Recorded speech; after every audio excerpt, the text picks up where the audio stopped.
આગળના વિડીયોમાં પછી તમને વાત કરી હતી સ્વિફ્ટની, એ જ રીતે આજે વેગેનર આવી છે, જેની અંદર તમને લાઈવ બતાવીશું કે જે નટની વાત કરી હતી મેં, એ અત્યારે કઈ કન્ડિશનમાં થઈ ગઈ છે અને એને અમે કઈ રીતના કટ કરીને કાઢીએ છીએ એ તમને બતાવીશું.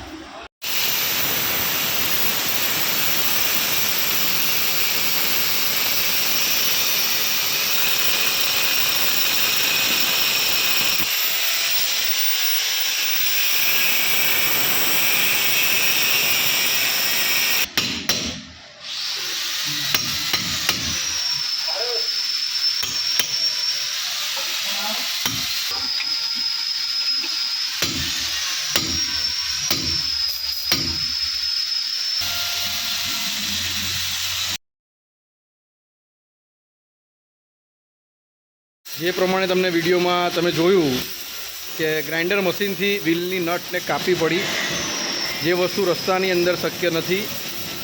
તો મહેરબાની કરી તમે જે વ્હીલ ટાઈટ કરો તો વ્હીલ પાનાથી ટાઈટ કરો અને મીડિયમ ટાઈટ કરો. વ્હીલ કંઈ નીકળી જતું નથી, એનું લેવલ ટાઈટ આવે છે, જે પ્રમાણે જ લેવલ ટાઈટ કરવાનું આવે છે, જેના કારણે તમારે રસ્તામાં બી આવો કંઈ પ્રોબ્લેમ થયો હોય તો ઇઝીલી ખુલી જાય.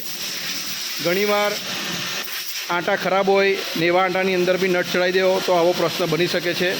જેથી કરી તમે જ્યારે ફિટિંગ કરો ત્યારે ખાસ ધ્યાન રાખો કે નટ સારી છે, અને સારી નટ હોય અને સ્ટડ સારો હોય તો પરફેક્ટ એને વ્હીલ પાનાથી ટાઈટ કરો, જેથી કરી આવા પ્રોબ્લેમ ન આવે.